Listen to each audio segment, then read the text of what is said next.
Okay, good morning, everyone. We are on Nun Hamid Aleph. 7 lines down. Shal Agrippus Sartzvais Rabbi Gamliel.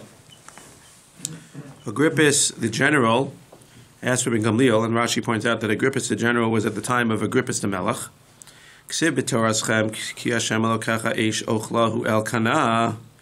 It says in your Torah that HaKadosh Baruch Hu is an all-consuming fire, a jealous God. In general,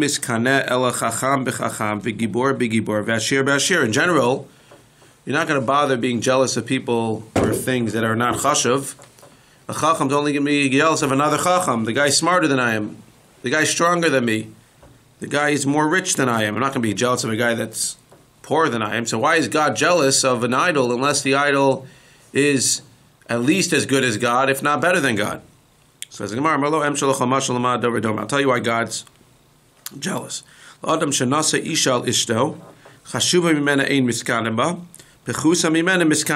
interesting mashal, don't use it at home. But it says that if you marry a second wife, so if the second wife is more chashuv than the first wife, then the first wife doesn't complain because she understands why the husband wants a second wife. She needed something more chashuv than me. But if the second wife is not so chashuv, what are you bringing this home? What was not good about me? You know, this thing is this poor little thing. So too over here. HaKadosh Baruch Hu only is jealous because he doesn't understand why anybody's running to other things that are less than him. If you're going to go find something that's better than him, kiviyachol, then I'm not going to complain. I'm not going to be jealous. But if you're running to such a little thing, disgusting thing like idolatry, that's going to be something that I'm going to be jealous and upset about. Again, don't say that at home. Amar le Zonin Rabbi Akiva. Zonin was a Jew. Libi belivcha yada davos chavim lespa mashasha. Says to Rabbi Akiva, I know and you know that this is a bunch of baloney, avodas kochavim. And yet, v'hakachazinan gavri da'azle kimaspere va'asu kimatzmedei. And yet I see people that go into the house of worship, the temples, and they go in with broken limbs. Rashi interestingly says piseach, like we say piseach o iver. So that's somebody that has a mum, somebody that's not a mum, but somebody that's missing or has a problem with one of their arms, legs, or something. And all of a sudden, what happens? They come out and they're healed. Maybe not the first time, maybe they have to go back a few times, but you clearly see that the avodah zarah, we know on one hand it has no mamashus to it, and on the other hand, you see that it works. So as a Gemara, my time, what's the reason? Amar lo. So Rabbi Akiva says, Em shalach hamashal ma davadomer. La'adam ne'man shaya be'ir v'chol b'nei ir hayam mafkidin etzol shelo be'edim. There was a trustworthy guy, and everybody would be mafkid their stuff to watch over because they knew that he was trustworthy.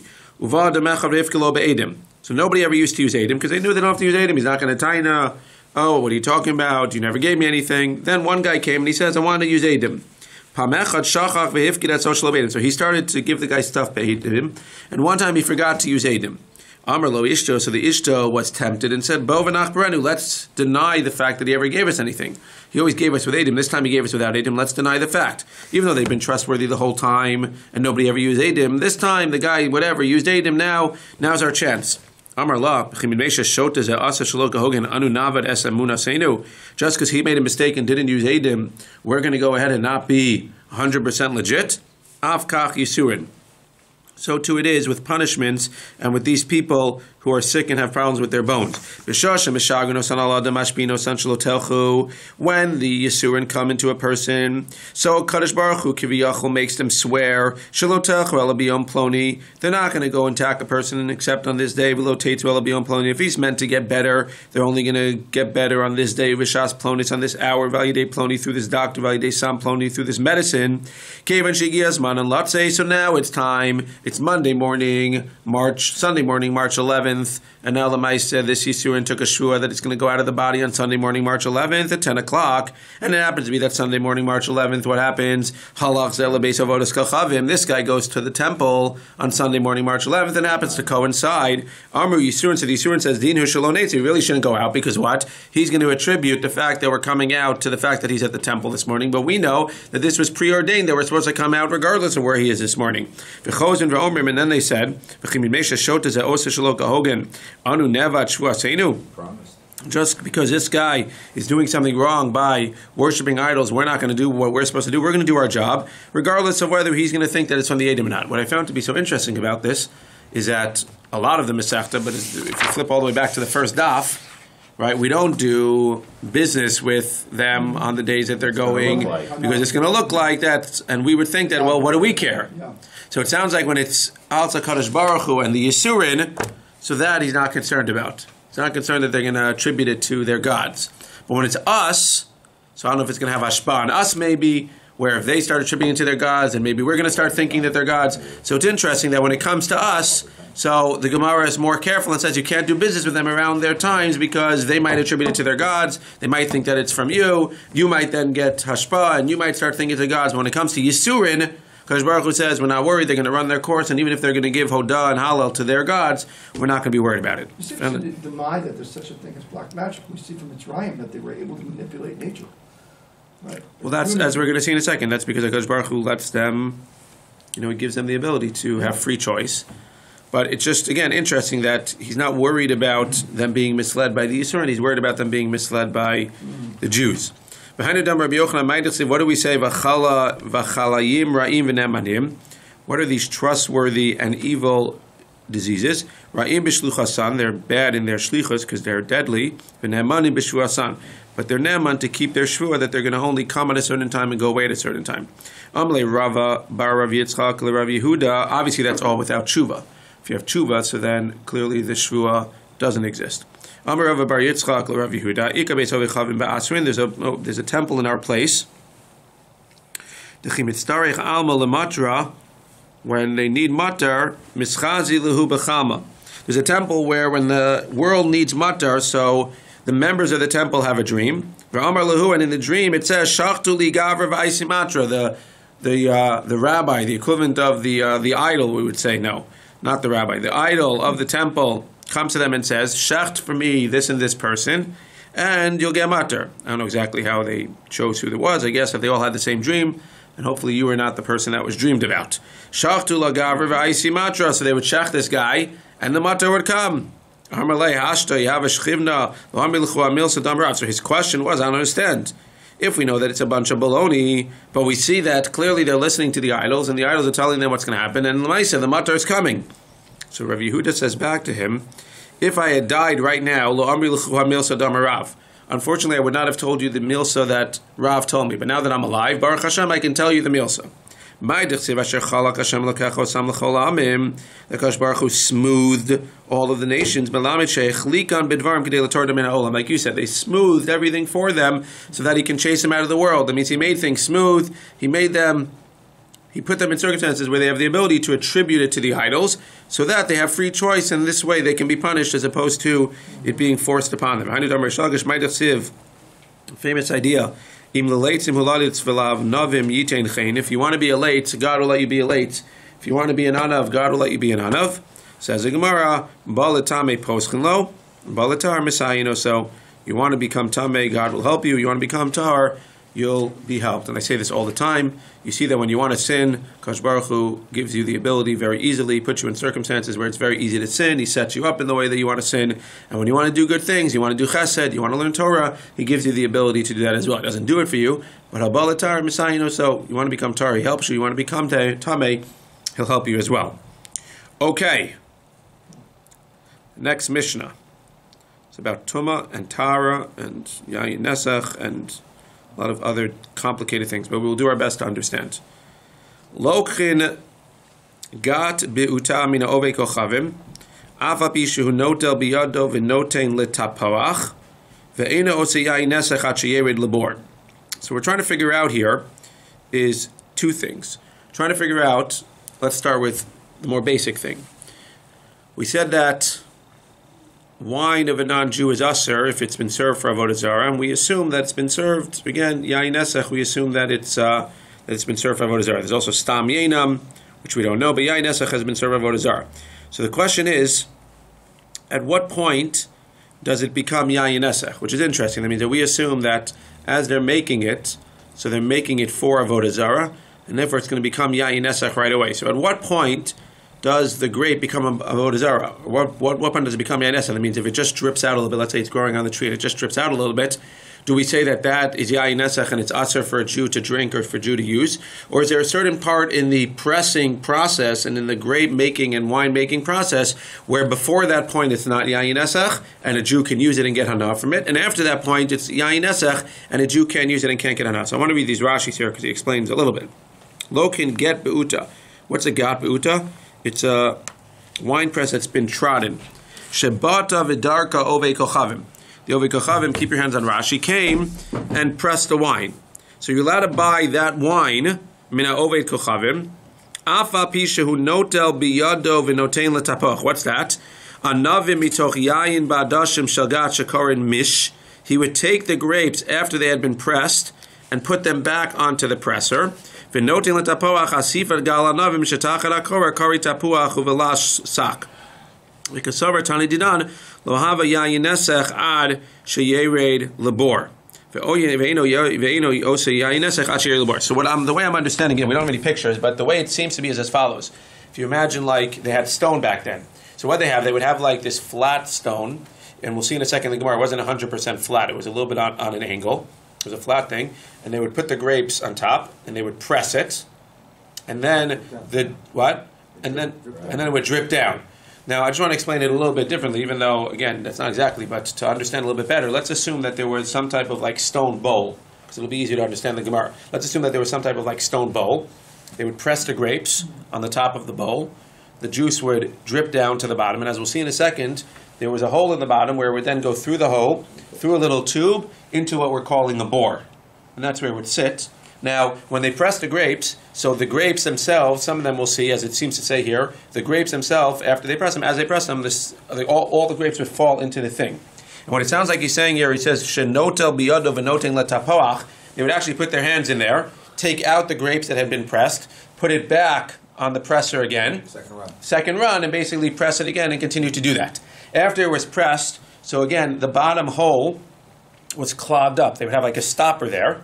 Because otherwise then the stuff would all fall through. After they finished that process where they took out the grapes, and I guess they were finished with the grapes, they would then let the stuff go through the pipes into the bore, and somehow in that process, either in the beginning or at the end, there were some type of sifters which would keep a lot of the grapes, a lot of the seeds and the stuff out, and it would end up in the bore. And even in the bore, as Rashi I think explains, they would have to then take the top and they'd have to sift the top again and get it out. But the point is that we're dealing now with this pressing.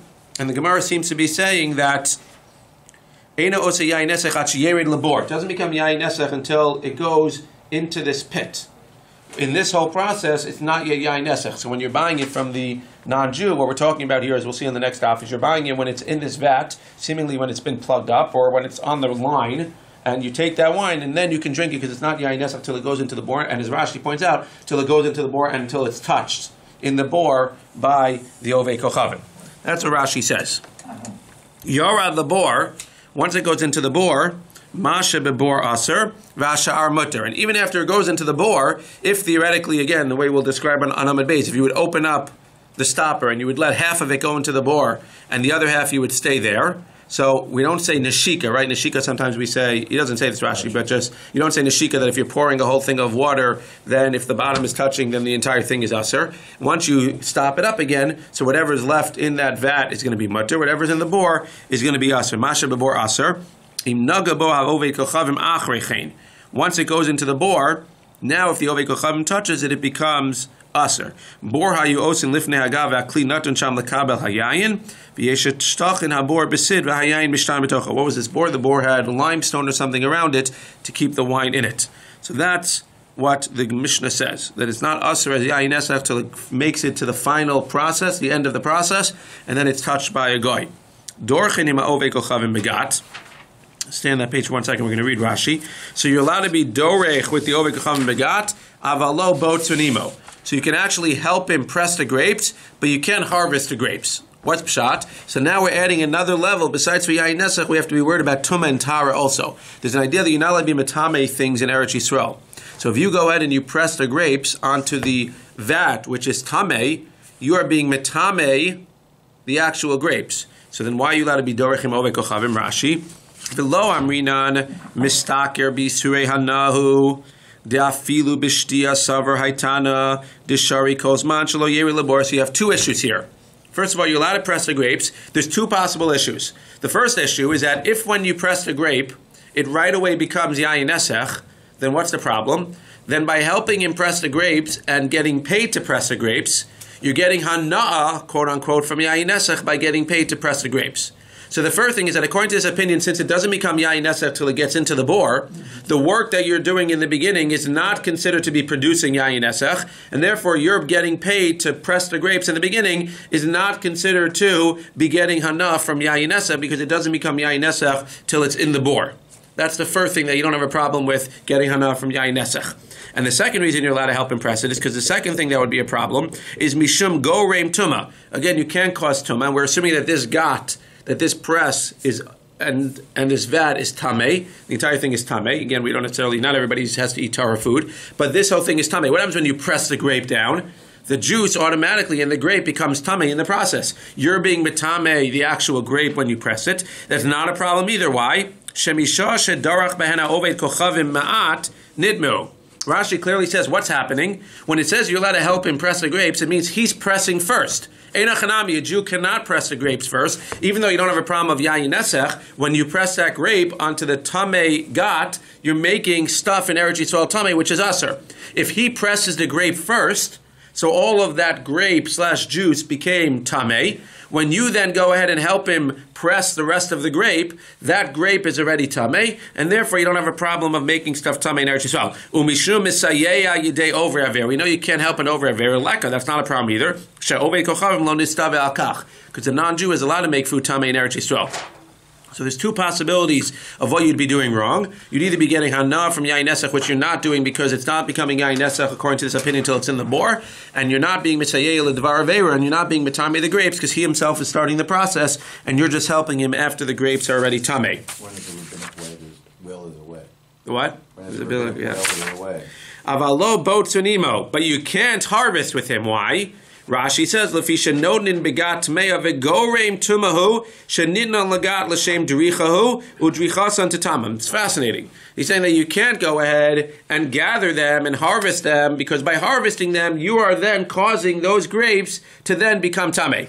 So once he starts to go ahead and press them, you can help him press them because they're already tameh. But to help him in the process beforehand and bring him the grapes to then press and make tameh, you're considered to be part of the metame process, and that's aser. And Yisrael shehu oseh b'tumah, if a Yisrael is actually pressing the grapes b'tumah, which is aser, then lo dorchin v'lo botzanimo. Then you can't bring the grapes to him, and you can't even be dorech with him, because what are you doing when you're being dorech with him? You're being misayeh l'dvar avera, who's making these grapes tameh as he presses them. Yisrael oseh Rashi perosa b'tumah. Ovre averahu sharei nitztave al kach hilkach afilu dorchan nami aser shedrichasan ba'avera begat tameh drichasan uikar tumasan, etc. If you just look at the end of the last Rashi, it says, "Hainu echad dehuchsher vadei kesavar asu ligrom tuma lechulin be'eretz Yisrael. Aval ovei kochavim lav over deveru shalom nistave." That's what the Mishnah says. So you can help a non-Jew press, you can't bring him the grapes, and you can't help him with, you're not allowed to bring him the grapes, you're allowed to help him press, as long as he does the first pressing, and by a Jew, you can't even help him press. He's a well-known seller of avodah zarah, yain nesech, whatever it is. You know all this. He hires you out to go get his grapes. So getting them you're not allowed to do, but to be hired again. I'm saying even to press the second press them, you're allowed to press them. Because at the time that you're pressing the grapes, those grapes are not yain nesech until they make it to the bor. So it's not a din that you're causing yain nesech. You know you're the shliach? Again, It's just a step away. It's a step away. If you're making, let's say, grape juice, the same things apply, doesn't matter. Again, this is yayin that would be poured. Grape juice won't necessarily be poured to avodah zarah. It's cooked. Certain kedem glass bottles, not Certain of them are not mavushal. Yeah. The point is that we're trying to figure out in which part, at which point of the process would they use it, and is it considered to be yayin nesech? So at that point that you're pushing it, it's not yet yayin nesech until it makes it to the bor. There's no kavod. He can change his mind. There's not good stuff in the bor. He can do whatever he wants. Yeah. So if it's not, so you mean, that's grape juice that we get is cooked, but let's say it was grape juice that wasn't covered. Right, so that's what this case is. Still the same thing. That's That's This is grape juice before it becomes fermented. This is straight from the grapes. So they're doing this before. This is straight from the grapes. This is a pressing of the grapes before it becomes wine. Avamolichin imo chavios legat umevian imo chavios minagat. Interesting. Even by the Jew, you can be one step removed. So you can't help him press the grapes. You can't bring him the grapes, but bringing him the barrels in which he's going to store the grapes once he presses them, you can bring him the barrels beforehand, and you can carry the barrels that are filled with tamei wine afterwards. Which is also interesting, because you would think you can't bring in the barrels. It sounds like he's going to be able to press the grapes. He can't press the grapes unless you bring him the grapes. But if you don't bring him the barrels, he'll be able to press the grapes anyway, and he'll figure out how to get the barrels afterwards. So you can help him with the barrels before, the barrels afterwards, but you'll have to explain to your good friend that you can't help him with the actual pressing. How can I have a problem with leaving a lever? So again, it sounds like he's going to do it anyway. That's what it sounds like. The Ein Kan Aver Rashi says, once they're tummy legat, so you're allowed to put it in. Nachtom shavose betuma. What's a nachtom? It is a baker, but here it doesn't mean baker. Here we clearly see that it means a kneader. Kneader.